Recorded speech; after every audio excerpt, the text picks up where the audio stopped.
just the helices. It's all about the helical shape of the gears, okay? So here I'll just try to illustrate it to you here.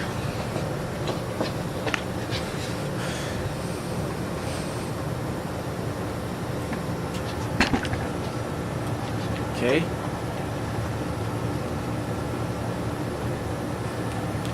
So we're in overdrive. This is overdrive. Sun gear stationary. It's locked. Remember? By the blocker ring, which is locked by the pawl, which in turn is locked by the solenoid, which in turn is activated by the governor. The moment I lock these, because here the engine is turning the car. Now, which is the inside. Remember, the engine is attached to this here, it's splined to here. So it's the pinion cage that's turning, which in turn moves the little planet gears, which in turn move the output shaft. Now if the reverse happens, the output shaft starts to try to move the pinion gears, and it locks all of them, which in turn lock the sun gear. See, it's locked. If I hold them all together, now the sun gear no longer moves. And these don't move, so something has to move. Doing so causes the sun gear to turn in the same speed, but because of the helices, it moves back in like that. And that is a complete demonstration of how the overdrive works. I don't think I forgot anything. Yeah, that's how the overdrive works. Let me just give me a few seconds. Just want to make sure I didn't forget anything else. It's really brilliant, guys. Well, I think we will. Okay, one more thing I'd like to talk about. Now, this transmission, Borg Warner transmission, it was used on some pretty big cars. Like I said, it was used on the Ford Galaxy at 3,700 pounds, 1,600 kilos. That's, like I said, it's 2 to 3 times heavier than modern little garbages they have now. Now the thing is, there's two different. Remember, like I was saying, there's two different types of direct drive. There's the direct drive which freewheels, which goes through here, and there's direct drive that turns all these together. Now, obviously, guys, these big gears, they're a lot stronger. This big assembly, a lot stronger than the huge amount of force that's going into compressing these springs. Try to step on one of these springs. Just think of this. Imagine stepping on those little rollers. If you step on it, it actually moves, right? You'll slip. Now imagine the weight of a car rolling on top of those things, those rollers, and not moving. Okay, so that just gives you an idea of how strong and how much force goes into these wedges. Okay, so the idea is, all right, you just want to use these wedges when they're at high speed, because the car is already moving. Once again, it's a lot easier to move something that's already moving. Okay, and here's a bit of concept of physics here for you guys. Imagine you have a piano or an elephant, something heavy, in the middle of a frozen lake, and ice is really slippery. Now if you try to really run towards it, you're not able to stop. You're going to hit that piano and you're going to hurt yourself. Okay, now if you go close to the piano and walk towards it, and you slowly start to get it moving, initially you have to give maybe 30 steps, and you really have to push it. You're slipping and you're sliding, but you're able to you're getting it to move a little bit, and it's gaining speed.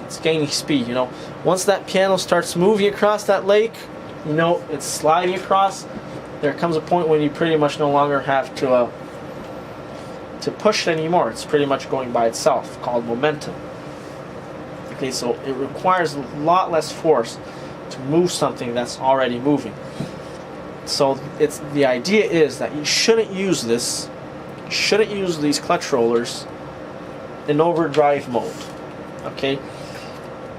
With the setup here, that doesn't happen. But what happens is sometimes, I don't know, for whatever reason, the wire perhaps on the governor gets damaged. So people decide to bypass it, and they decide to turn on the solenoid whenever they want. Okay. What happens is that huge, 1,600 kilo car is stopped. It's completely stopped.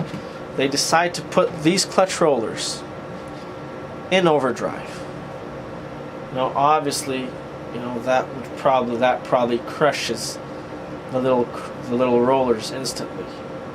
Right? Just imagine the force it takes to crush those things. So now, if it's a lighter car, like I said, I'm using a Rambler American, or maybe some other lighter car. Maybe this wouldn't happen. But the thing is, the difference between overdrive and direct drive is 30%, which it's considerable. But in terms of separating something to be damaged, in terms of damaging something and not damaging something, 30% is not a lot. If you sort of understand what I mean. So what I'm trying to say is, it's the ideal form of starting the car is with the lockout cable pushed out. You pull it out. Pulled out. Which means that instead of the car getting the overdrive through the clutch roller, sorry, not the overdrive, instead of it being driven through the clutch rollers, it's actually being driven through the splines on the pinion cage and through the pinion gears, which are locked. Okay, because the sun gear is pushed in. Okay, the sun gear. This is much easier on the car. Obviously the manual says that it doesn't say you have to do that. So if you start the car in first gear, use it without the cable pushed in, right? It shouldn't be a problem. Technically, it shouldn't be a problem. Okay, and like I said, if it worked on these big muscle cars, the 427, the Ford Galaxy, like I said, it should certainly work on a lighter car. Okay, but let's say you're in a really steep hill. Then you already have that extra 30%, as if you were on overdrive on the plane. Okay, so it doesn't mention this on the manual. The manual just says what's there. It doesn't really tell you, what you can do, what you can't do. But for all the people that are out there that are just putting a toggle switch to bypass the governor and turn the solenoid on whenever they want, it's really not worth it anyways, because the governor, they're not really expensive at all. Okay, I mean, they are kind of expensive, but I mean, usually people if I'm talking to people that, like collectors and most people that have these classic cars, they have money, okay guys? So, which is not unfortunately my case. I have these classic cars, but I have to, get around. I get around and walk around, getting bug driving up and down the same old strip. Okay, enough Beach Boys, yeah. But $100 for them is not a lot at all. You're paying $100 for a governor that's going to make your transmission pretty much automatic. So it's $100 is including shipping. Okay, it's really not that much, and I got mine for like $40. Okay, so it's really not that much, right? But what I'm saying is, my big point, the big picture that I'm trying to draw here is, if you're parked, you have a really heavy car that's parked, in a really steep incline, I really wouldn't recommend, that's what I'm going to do, because I just like to be really careful with my cars. I wouldn't recommend starting with overdrive enabled, okay? And once again, the thing is that when you enable overdrive, you enable this as well. So the only way for you to disable this direct drive is by activating the other direct drive. So now, although there's three forms of driving here, like I said, there's overdrive enabled, there's a direct drive through which freewheels through the clutch rollers, there's the direct drive through these gears here, pin and cages, moving together with the sun gear locking them in. Okay, so these two, the overdrive and the clutch rolling direct drive, they're on together. Okay, so they're if one is off, the other one is off. What I'm trying to say is, okay, so the only way that you can turn this off, you also have to turn the overdrive off. Turning the overdrive off also disables this. And when I mean turning the overdrive off, it means pulling the lockout cable. Okay, pulling it out. Okay, so the car starts on these big gears here, on the teeth, and not on torque pressure. Okay, like I said, once again, imagine the force it takes for a car to be on top. The weight, the force, the torque of an engine that moves a heavy car. 429 had, I think it was like 425 horsepower. Can you imagine 425 horsepower turning this little shaft, smashing these little bearing rollers, cylinders here against the wall, and it's actually moving the car, okay, with that force of friction, that force of torque. Okay, it's really, really tremendous.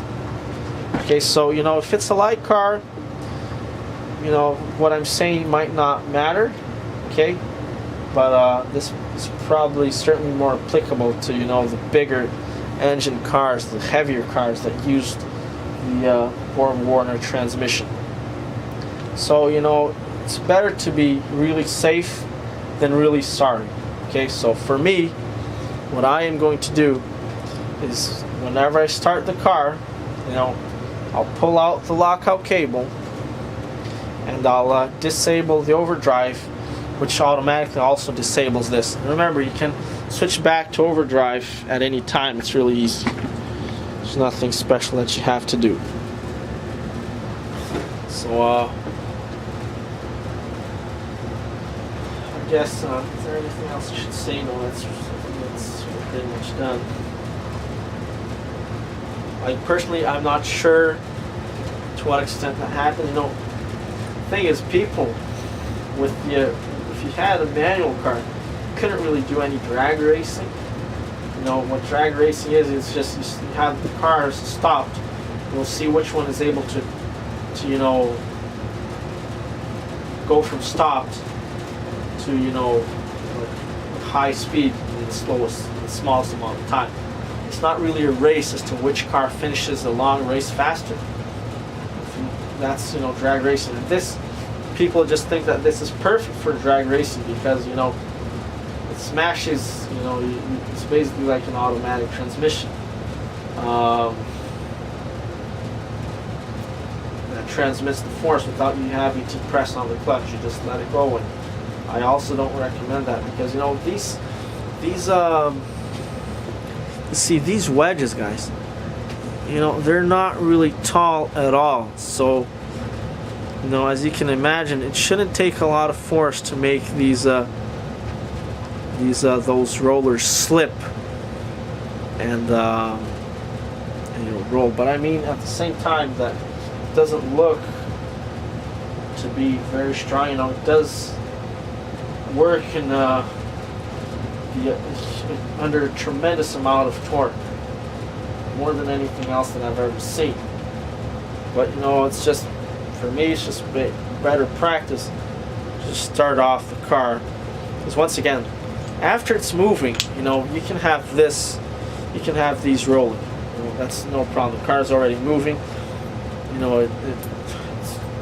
the same time, it's pretty much impossible to break these things. Imagine the force it takes to crush one of these steel bearings here, these little steel cylinders. It's really, really tremendous amount of force. But you know, like I said, I just rather be on the safer side, and I'll sort of experiment. You know, I'll see how well it starts off in the normal, you know, with the overdrive enabled. So, but what I'll do is, you know, especially if I'm on a steep hill or something, you know, facing up, then what I'll do is I'll certainly I'll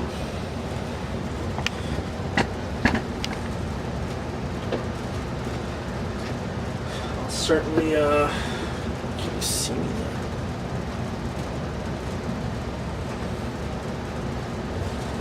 I'll certainly pull out that lockout cable to turn off the overdrive, which also turns off the freewheeling mode. It's just direct, completely 100% direct drive, as if we were in manual.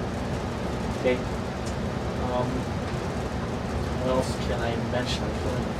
Once again, the reason for this being is that it's a lot harder to move something that's stopped. You know, you can even study that in physics. If it's stopped, just like the example that I gave you guys, it's a lot harder to move a car. If the car is already moving, you know, it's really a lot easier to keep it moving or to make it go faster.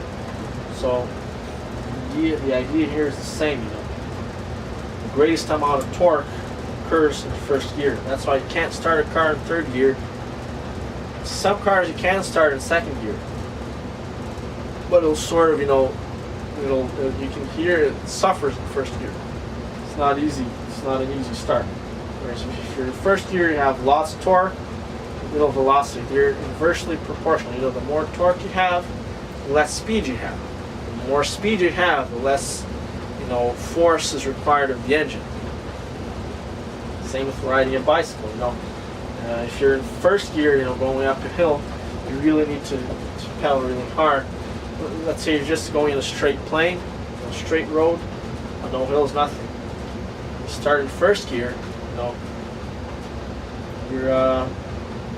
doesn't require a lot of strength, but it doesn't go really fast. Whereas if you're in like fifth gear on a bicycle, you know, if the bicycle's going really fast, and your feet are just slowly pedaling. Okay, same thing here. What else should I mention? But like I said, you know, if this transmission was used behind pretty, you know, big engines, you know, heavy cars, it was used on the Jeep, it was used on Lincolns, on Mercuries, on Fords, like I said, the Galaxy, Ford Galaxy. So, well, you should be able to do without this here. Now, remember, one of the key points in here is that in order to be able to move the sun gear in or out, you know, the movement of the sun gear is what turns the overdrive on or off. Okay, if it's inside here, overdrive is off. If it's out here, overdrive may or not be on. It's on if this is stationary. Okay, but anyways, this, you know, if it's allowing you to turn, then you're in freewheeling mode. If it's out and locked, then you're in overdrive. So once again, if it's in, you're in direct drive without freewheeling. Okay, you're just completely 100%, you know, manual overdrive, without overdrive, sorry. And completely 100% manual mode. It will work the same as if you didn't have anything else added to the transmission. So, as if nothing had been changed, okay? Move the sun gear out, you know, into the blocker ring there, into the ring, into this here, okay? Then you may or may not be in overdrive. If the sun gear is not locked, then you're in freewheeling mode. Now, when you reach a certain speed, the solenoid locks this, and then you're in overdrive, okay? Which causes the outer gears to turn, the little pant gears to turn. If this is just turning along, then, you know, the little gears are turning, which are also turning the. It's basically the car turning the little gears instead of the little gears turning the car. Okay. So once again, when you're in overdrive, you lose a little bit of the torque. which you gain 30% speed. Okay, that's why you definitely shouldn't start. One thing that you definitely should not do is have the car in overdrive while it's stopped and on a steep hill facing upwards. Now, if it's reverse, doesn't matter because there's no overdrive. There's nothing in reverse. Reverse is just completely manual. Okay. Because if you were to start the car in overdrive, and once again, the only way you could do that is if you bypassed the governor. The governor is just a switch. It used to be called a centrifugal switch. It just turns on when it reaches a certain speed. That's all it does. Turns off when it reaches that speed again. Okay, higher than that speed it's on, lower than that speed it's off. It's just basic, just like a light switch. On and off. That's all it does. Now, what happens is the transmission turns the gear on the governor. Transmission turns this. So mechanical. So it's just sort of that's what it's doing. It's turning the overdrive on and off on the correct speeds. Now, if you just remove that governor, you just put a wire there instead, and you're doing that manually. What you can do is you can turn the overdrive on below that speed and on a steep hill and with a pretty heavy car. Like a Ford Galaxy. Let's say your Ford Galaxy there, that big 427. On a steep hill, you forgot that you're supposed to turn it off so that you get extra torque. But remember, if it's on overdrive, you get 30% less torque, 30% more speed, pretty much. So the engine, it's just a small gear turning basically a big gear turning a small gear. It's a lot harder, okay? And you're with the big 427 there on the hill, and it's stopped. The light turns green, and you basically ruin the clutches here. Now, there's a guy who wrote a book. And he says that what gets damaged is needle bearings on the overdrive, but there aren't any needle bearings on the overdrive side. Okay, I guess what he's trying to refer to is these things. They get crushed. Either they get crushed or it ruins the little wedges here. Either that or something else. But just putting the weight of the car, huge weight. Huge torque from the engine. The car is stopped, so there's more torque required, and you have an overdrive. Okay. So that's just a recipe for disaster.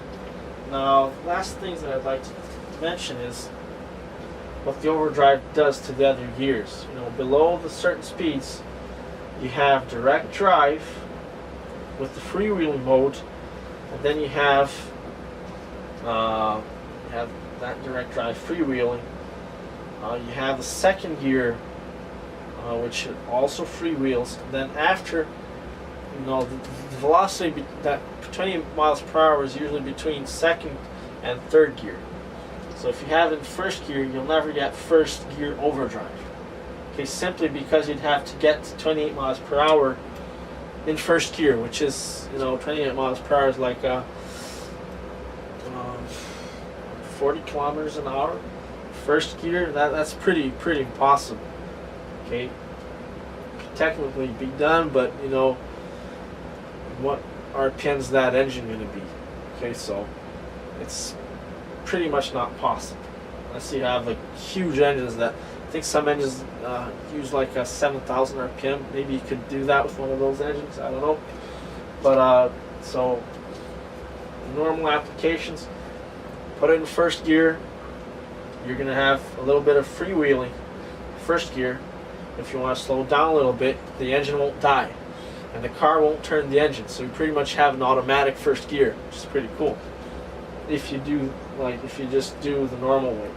I personally would prefer not to do that. I mean, unless it's straight. If it's straight, then I'll just use the direct drive freewheel. So let's say that is the case, maybe you're in a downhill even, and you want to have few seconds of extra. You just have freewheeling. You don't have overdrive freewheeling. Still the same radio, first gear. And when you're in second gear, you have the normal second gear, but then at some point you reach 28 miles per hour, and then you get second gear with the overdrive. Okay, so basically, in reverse, you get second gear here.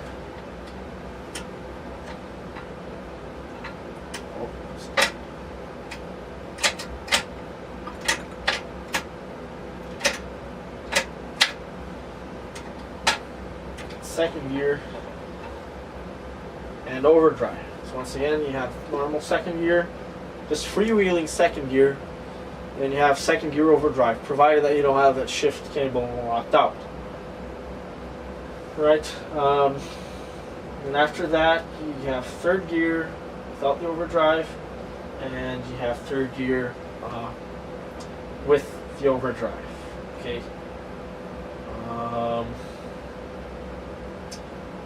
So I guess that ends. I'm just trying to I just want to make sure I talked about everything. I'm pretty sure I did, because I sure fucking talked a lot. Fuck sakes. Like I said, there's an old saying, if you want to criticize somebody, then you better do better than they do. So, but I think that's much it. Why would you want direct drive? Sometimes you don't want the overdrive because you want extra torque for hauling something really heavy. Okay. Yeah. Okay. The other reason why you would perhaps not want direct drive, the overdrive, with the freewheel, is because you're going down a really steep hill. Imagine going down a really steep hill in fourth gear. You're gonna fly, so you don't want to go that fast. But if it's a really, really long steep hill, like I'm talking about, maybe 50 kilometers of steep hill. If you're just using your foot brakes, normal brakes, all that time, to stop the car from going too fast, then it's not only going to heat up the brakes, might actually wear out the brakes, completely. Then you're left with no brakes. So the idea is you put in direct drive, and then the force of the engine, the friction of the engine, it slows the car down. And if you drive, then you know what I mean, right? Instead of the engine driving the car, it's basically the car driving the engine. And if you have a small gear, third gear is basically a big gear turning a little gear. Now, if with the big gear being from the the big gear being from the engine, third gear, high gear, or any high gear, the big gear being turned by the engine, and the smaller gear being on the output shaft. Now, if the engine is idling and the reverse is happening, the car is driving the engine, then it's basically a first gear, if you will, for the car. If you get what I'm trying to say. So you have the little gear, the wheels turning the little gear, which turn the big gear that turns the engine.